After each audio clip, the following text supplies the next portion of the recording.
más flagrante a los derechos humanos de esta época y realmente pasa en nuestras narices. Jujuy es una ciudad fronteriza y en toda zona de frontera este es un problema realmente al que hay que abordar.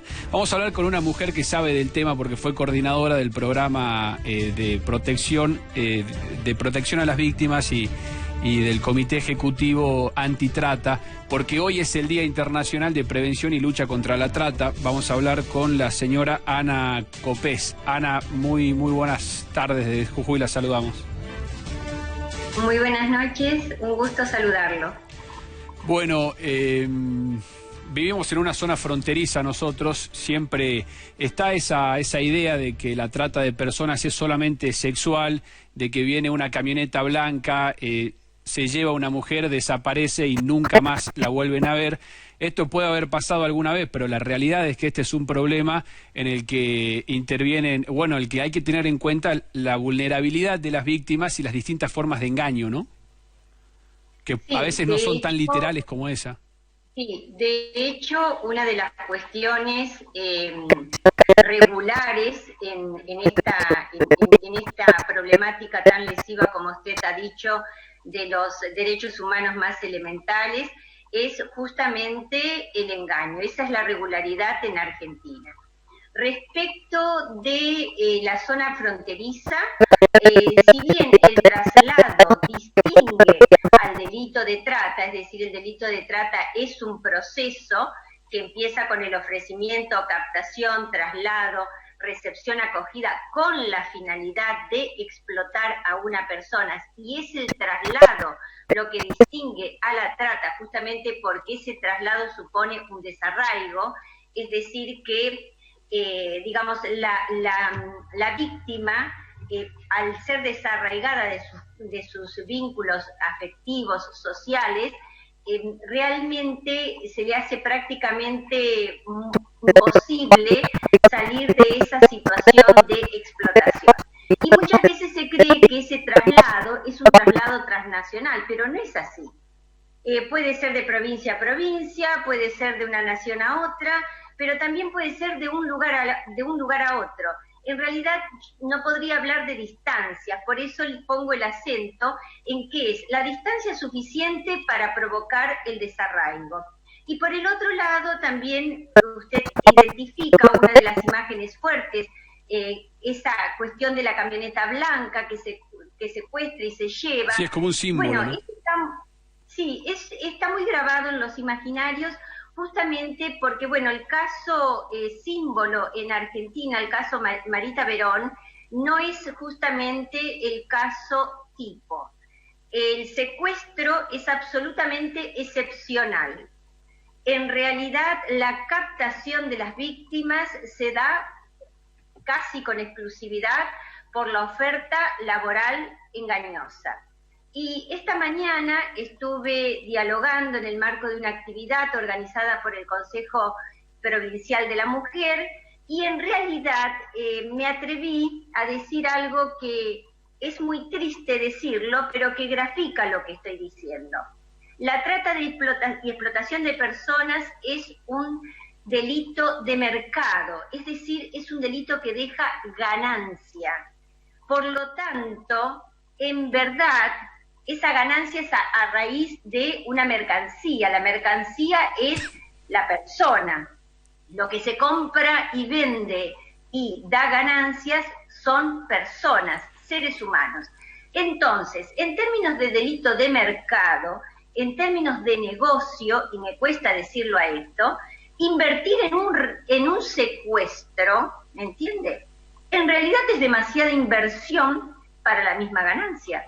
Ana, el engaño es, digamos, es como menos inversión para la misma ganancia. ¿Me entiende? Estoy hablando de algo terrible en los términos que lo estoy diciendo, pero lo que quisiera que se entienda es que son delitos que justamente al tener la lógica de delitos de mercado cosifican, transforman en mercancía a las personas. Creo que no estamos hablando de cuestiones gravísimas, obviamente. Ana, acá en el norte del país, como en muchas otras partes del planeta, hay muchos trabajadores golondrina que, bueno, justamente tienen un desplazamiento físico y no siempre son respetados los derechos humanos. La trata también puede ser laboral, ¿no? Exacto, son las dos modalidades más frecuentes en Argentina. La trata con fines de explotación sexual y la trata con fines de explotación laboral. Y en Argentina, dentro de la modalidad laboral, existen dos actividades que diríamos son las más habituales. Uno, las agrarias y dos, textiles. En el caso de la explotación laboral, obviamente, estamos hablando de un país que tiene pobreza estructural, que tiene una situación de empleo informal importante, un porcentaje importante, entonces es como una situación de, una situación de vulnerabilidad que obviamente es aprovechada por tratantes. En los casos de explotación agraria, inclusive muchas veces se da la explotación de niños, de menores, porque usted sabe que en el caso de las cosechas, por ejemplo, la paga, entre comillas, va por la cantidad de aquello que se recoge, así que recoge toda la familia. En ese caso, los niños también son víctimas de explotación, ¿no? Se vulneran sus derechos a la recreación, a la educación, a la salud. Bueno, tantísimos casos que podríamos nombrar. Los baremos de la explotación laboral tienen que ver con que no se cumplen, ustedes saben que existe por convenio, por actividad, no se cumple la jornada estipulada por actividad, no hay una remuneración para nada acorde con esa actividad y, por supuesto, las condiciones de trabajo son francamente indignas, ¿no? Es muy interesante este tema, bueno, podríamos charlar largo y tendido, tenemos más noticias. Para terminar, hay una línea que es gratuita, que es anónima, uno puede llamar por teléfono, entiendo, si ve cualquier cosa rara, si ve que se puede estar cometiendo este delito. ¿Cuál es esa línea? La línea es la 145, es la línea del Programa Nacional de Rescate, depende del Ministerio de Justicia, y es una línea anónima, nacional y gratuita que atiende las 24 horas, los 365 días del año. Como usted bien dice, ante la menor sospecha, inquietud, la llamada es anónima y esta línea tiene la característica de que si esa sospecha, esa inquietud, esa denuncia que hace el ciudadano tiene indicios de ser, de poder configurar un delito de trata y explotación, le da curso, es decir, judicializa esa denuncia. Y además la persona no tiene que sentirse en la obligación de si será verdaderamente... No. Si ve algo sospechoso, que lo comunique.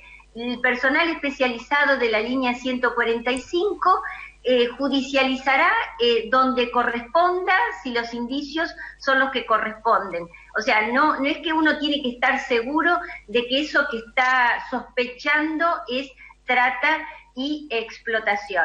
Y esto es algo muy importante. Justamente el año pasado, a fines del año pasado, contamos acá en el noticiero, se activó el protocolo antitrata por una denuncia en el barrio Alto Comedero, se destrabó una presunta banda de tratantes. En su momento todavía la justicia no determinó si se configuró el delito o no.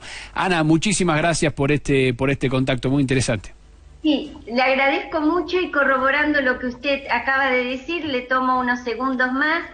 Es tan importante el llamado a la línea 145 que hay que pensar que el 70% de los casos que la justicia trabaja en verdad no tenían carátula antes de la llamada a la 145. O sea que si no hubiese existido ese llamado, la justicia en el 70% de los casos no habría estado investigando estos casos. De ahí la importancia y el compromiso de todos en la erradicación de este delito gravísimo. Hecha la invitación, entonces, es una línea gratuita, anónima y que funciona todos los días del año. Ana, muchísimas gracias. Ya nos volveremos a conectar por este tema. Muy amable. Nosotros nos vamos a una pausa. Enseguida hay más información.